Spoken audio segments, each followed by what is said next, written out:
Hello students, আমি Nitish sir জ্ঞানজ্যোতি coaching সেন্টারের পক্ষ থেকে তোমাদের প্রত্যেককে জানাই স্বাগত।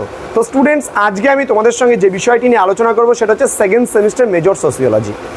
সেকেন্ড সেমিস্টার মেজর সোসিওলজি বেশ কয়েকটি ক্লাস আমি প্রিভিয়াসে তোমাদের দিয়েছি। তো আজকে আমাদের কিন্তু একদম মানে প্রথম ইউনিট থেকে একটা টপিক আলোচনা করা হবে, সেটা হচ্ছে জাতি প্রথার তিনটি বৈশিষ্ট্য। এটা কিন্তু 3 মার্কসের জন্য তোমরা পড়বে, অবশ্যই 3 মার্কস। ওকে, 3 মার্কসের জন্য তোমরা পড়বে ফিচার্স অফ কাস্ট সিস্টেম, অর্থাৎ জাতি প্রথার মাত্র 3টা বৈশিষ্ট্য। এটা 3 মার্কসের জন্য তোমাদেরকে দেবো।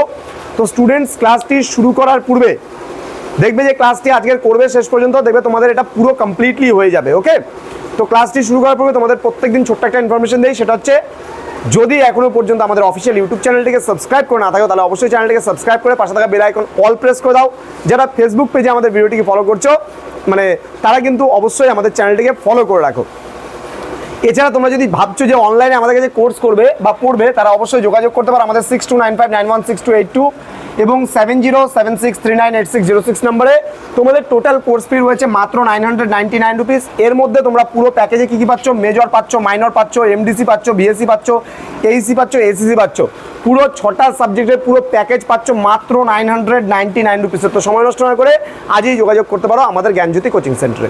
চলো শুরু করছি আজকের ক্লাসটি। প্রথমত আমি বলবো তোমাদের features of the caste system, মানে জাতি প্রথার 3টা বৈশিষ্ট্য। প্রথমে আমি বলবো জাতি প্রথার বৈশিষ্ট্যগুলো বলতে গেলে সবার প্রথমে আমরা বংশানুক্রমিতার দেখতে পাই। ব্যাপারটা কি? সাপোজ মনে করো জাতি প্রথায় কি হয়, কোনো একটা পেশার সঙ্গে যদি মানুষ জড়িত থাকে তাহলে সেই পেশাটা কিন্তু আমরা বংশানুক্রমিকভাবে লক্ষ্য করতে পারি। বংশানুক্রমিক মানে কি? সাপোজ মনে করো মনে করো আমার বাবা কোনো একটা কাজের সঙ্গে যুক্ত আছে।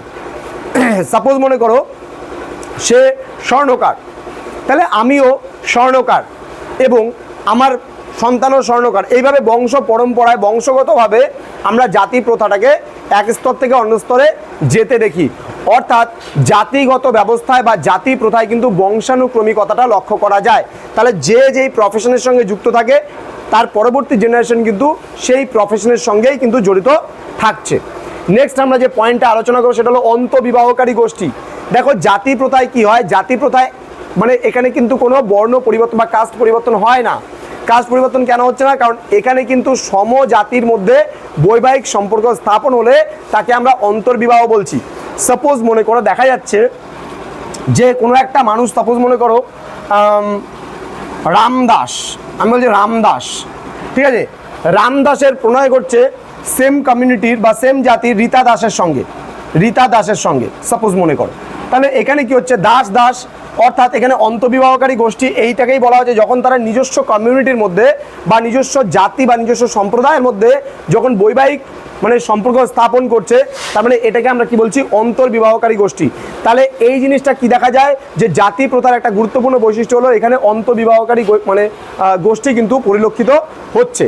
তাহলে এটা গেল দ্বিতীয় বৈশিষ্ট্য। এবং তারপরে আমরা বলতে পারি জাতিগত বিধিবিধানের কথা আমরা বলতে পারি। জাতিগত বিধিবিধান কি জিনিসটা? সাপোজ মনে করো আজকে আমি 3টা এখানে বলছি। এক মনে করো আদিবাসী সম্প্রদায় আছে, আদিবাসী সম্প্রদায় সাপোজ মনে করো ওরাও, ঠিক আছে, ওরাও। এবার মনে করো একটা আছে তোমার হচ্ছে দেখা গেল বাঙালিদের মধ্যে, সাপোজ মনে করো বাঙালিদের মধ্যে দেখা গেল যে পাল, কোনো একটা পাল সম্প্রদায়। হ্যাঁ, তাহলে এখানে মূলত এই দুজনের যদি আমরা বৈবাহিক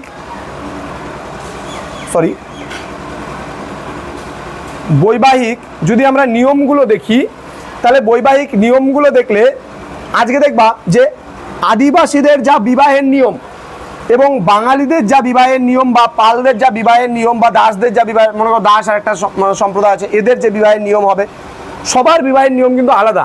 তাহলে জাতিগত কিছু বিধিবিধান থাকে, প্রত্যেকটা কমিউনিটির কিন্তু নিজস্ব কিন্তু জাতিগত কিছু বিধিবিধান থাকে, নিয়মাবলী থাকে। আজকে এদের মধ্যেও কিন্তু বিয়ে হচ্ছে, কিন্তু এদের মধ্যে যে রুলস রেগুলেশনের উপর বেস করে বিয়েটা হচ্ছে, দেখো তোমরা সাউথ ইন্ডিয়া এক ধরনের বিয়ে হয়, নর্থ ইন্ডিয়া এক ধরনের বিয়ে হয়, ঠিক আছে। তাহলে এইভাবে করে বৈবাহিক যেমন গুজরাটে এক ধরনের বিয়ের নিয়ম, তাদের মারওয়াড়িদের এক ধরনের বিয়ের নিয়ম, ঠিক আছে, মানে মুসলিম এক ধরনের বিয়ের নিয়ম আছে, খ্রিস্টানদের এক ধরনের বিয়ের নিয়ম আছে, তাদের ব্রাইডাল আউটফিট আলাদা, মানে নিয়মগুলো, রুলস রেগুলেশনসগুলো কিন্তু সমস্ত কমিউনিটির মধ্যে মিলে না। তাহলে এই যে জাতিগত বিধিবিধান, শুধুমাত্র বিবাহ কেন, শ্রাদ্ধানুষ্ঠানের কথা আমরা বলতে পারি, অন্নপ্রাশনের কথা বলতে পারি, ঠিক আছে। আবার দেখো ব্রাহ্মণদের মধ্যে যেমন হচ্ছে পৈতে নেওয়ার যে ব্যাপারটা থাকে, সেটা যেমন অন্যান্য সম্প্রদায়ের মধ্যে হয় না, ঠিক আছে। তো এইভাবে করে প্রত্যেকটা জাতির কিন্তু নিজস্ব কিছু বিধিবিধান থাকে। তাহলে আজকে আমরা মূলত 3টা বৈশিষ্ট্য আমি কেন বললাম, তার কারণ এটা 3 মার্কসের জন্য আজকে আলোচনা করলাম। এরপরে যেদিন আমি জাতি প্রথার বৈশিষ্ট্যগুলো ডিটেলসে আলোচনা করব, সেদিন আরও তোমাদের ডিটেলসে বলে দেবো মেজর সোশিওলজির। আজকে মাত্র 3টে মানে বৈশিষ্ট্য নিয়ে আমি আলোচনা করলাম। একটা হলো বংশানুক্রমিকতা, ফার্স্ট পয়েন্ট। সেকেন্ড পয়েন্ট ছিল অন্তর্বিবাহকারী গোষ্ঠী, অ্যান্ড ফাইনাল পয়েন্ট ছিল জাতিগত বিধিবিধান। এই 3টা কিন্তু দেখতে পাচ্ছ তোমরা বৈশিষ্ট্যের উপরে আজকের ক্লাসটিতে আমি আলোচনা করলাম। তো স্টুডেন্টস, তোমাদের সঙ্গে খুব তাড়াতাড়ি দেখা হবে পরবর্তী নতুন কোনো ক্লাস নিয়ে। তোমরা প্রত্যেকে ভালো থেকো, সুস্থ থেকো। Thank you so much, thanks for watching, thank you.